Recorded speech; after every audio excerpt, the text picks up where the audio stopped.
saja berada, kembali lagi dengan kami di program kesayangan kita semua, Renungan SMGM Channel. Renungan kali ini akan spesial dibawakan oleh Romo Anselmus Amo MSC. Sahabat terkasih, mari kita dengarkan bersama.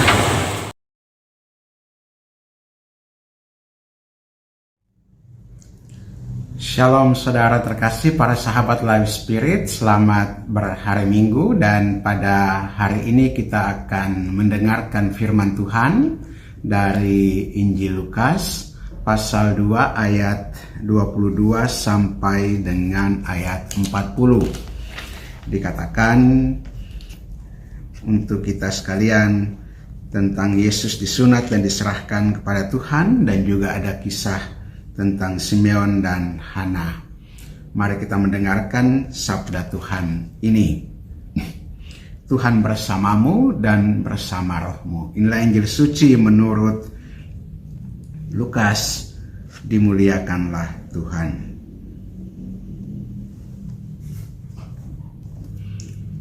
Ketika genap waktu pentahiran menurut hukum Taurat Musa, mereka membawa dia ke Yerusalem untuk menyerahkannya kepada Tuhan. Seperti ada tertulis dalam hukum Tuhan, semua anak laki-laki sulung harus dikuduskan bagi Allah.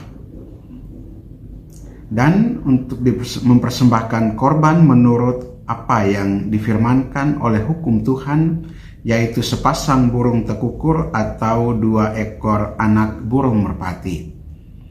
Adalah di Yerusalem seorang bernama Simeon. Ia seorang yang benar dan saleh yang menantikan penghiburan bagi Israel. Roh Kudus ada di atasnya, dan kepadanya telah dinyatakan oleh Roh Kudus bahwa ia tidak akan mati sebelum ia melihat Mesias, yaitu Dia yang diurapi Tuhan. Ia datang ke bait Allah oleh Roh Kudus. Ketika Yesus, anak itu, dibawa masuk oleh orang tuanya untuk melakukan kepadanya apa yang ditentukan hukum Taurat, ia menyambut anak itu dan menatangnya sambil memuji Allah. Katanya, "Sekarang Tuhan, biarkanlah hambamu ini pergi dalam damai sejahtera sesuai dengan firman-Mu.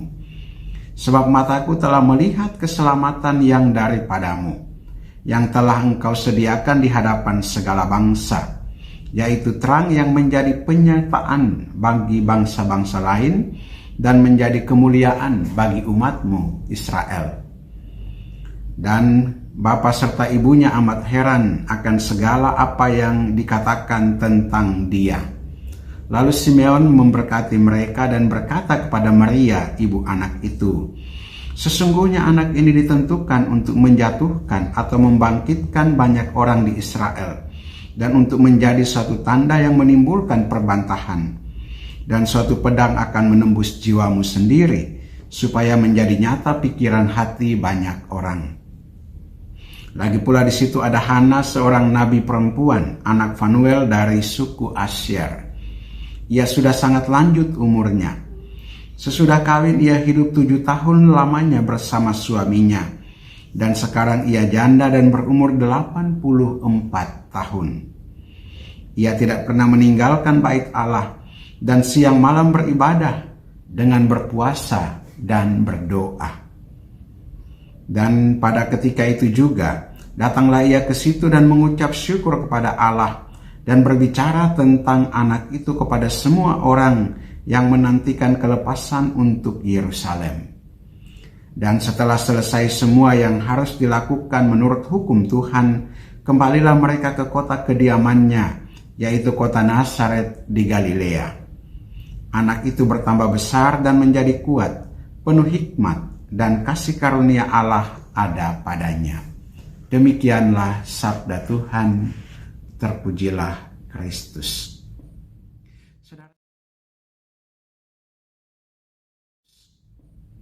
Saudara-saudari yang terkasih, para sahabat Live Spirit yang berbahagia, selamat Natal dan selamat menyambut tahun baru. Kita mengakhiri tahun 2023 ini dengan pesta keluarga kudus yang juga mau mengantarkan kita juga untuk merenungkan tahun-tahun perjalanan kita di 2023 ini. Pesta Keluarga Kudus kali ini dari bacaan Injil yang kita dengarkan mengisahkan tentang keluarga kudus di Nazaret, Yusuf, Maria, dan Yesus terutama yang lahir sebagai dikatakan anak sulung. Dan sebagai orang Israel, keluarga ini adalah keluarga yang taat hukum.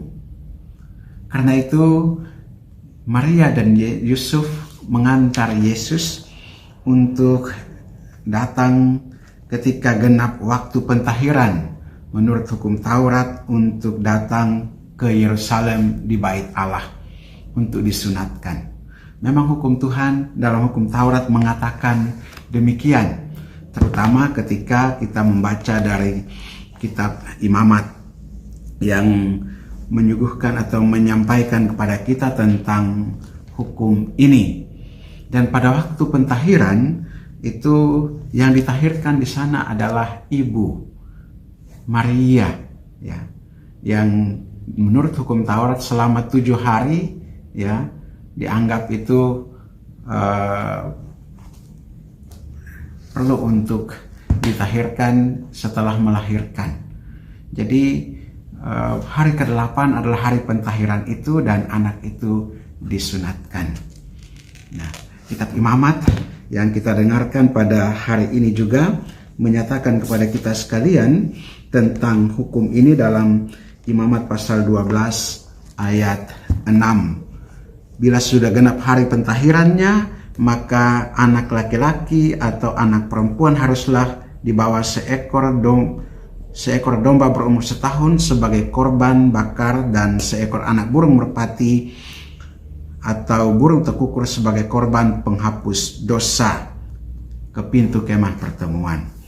Itu juga dikatakan juga apabila seorang, dalam ayat 2, apabila seorang perempuan bersalin dan melahirkan anak laki-laki, maka najislah ia selama 7 hari. Sama seperti pada hari-hari ia bercemar kain, ia najis. Jadi ini hari pentahiran itu hari untuk pembersihan dan juga kemudian untuk penyucian diri menurut hukum Taurat. Dan Yusuf dan Maria adalah keluarga yang taat hukum itu. Dan mereka datang ke Yerusalem, ke Bait Allah untuk pentahiran ini.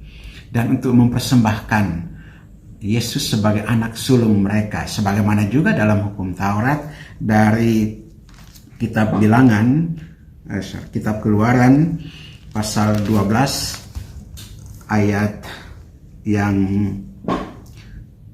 kedua dan juga ayat yang ke-12 bahwa anak sulung dari bangsa Israel harus dikhususkan atau dikuduskan bagi Tuhan. Saudara, kita belajar dari Yusuf dan Maria dan juga Yesus di situ bahwa keluarga kalau mau untuk hidup awet, mau untuk hidup sesuai dan berumur panjang, setia sampai mati, maka perlu untuk mengikuti hukum dan peraturan. Memang peraturan itu standar yang paling rendah, tetapi hal yang paling penting di sana adalah suatu persembahan diri kepada Tuhan dalam keluarga. Keluarga perlu mempersembahkan diri kepada Tuhan seluruhnya. Anak sulung sebagai tanda bahwa keluarga itu sungguh-sungguh mau untuk hidup sesuai dengan hukum Tuhan, mempersembahkan dan menyerahkan dirinya kepada Tuhan. Itulah ketaatan kepada Tuhan. Hukum aturan-aturan itu standar minimal yang perlu diikuti, tetapi persembahan hati kepada Tuhan itu yang paling utama.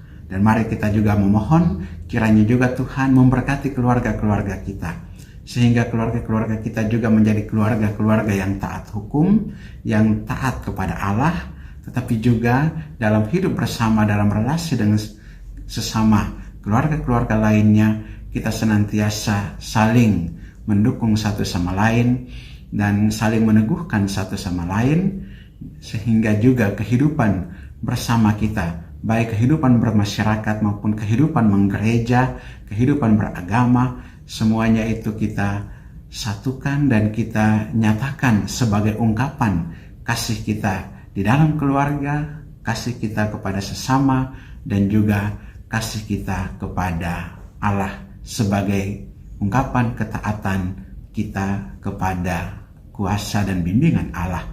Dan pada bagian terakhir dari Injil tadi dikatakan bahwa setelah selesai semua yang dilakukan menurut hukum Tuhan, kembalilah mereka ke kota kediamannya, yaitu kota Nazaret di Galilea.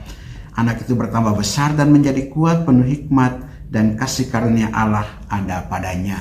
Semoga juga melalui ketaatan kita pada hukum Tuhan, kita juga didapati dan memperoleh rahmat, berkat, menjadi kuat, menjadi penuh hikmat, dan penuh kasih karunia Allah. Tuhan memberkati.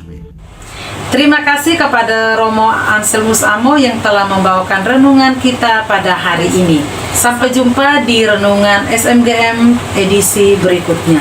Terus dukung kami dengan cara like, comment, subscribe, serta share video ini kepada sahabat-sahabat kita yang membutuhkan renungan ini. SMGM melayani dengan sepenuh hati. Tuhan Yesus memberkati. Semangat melayani dengan sepenuh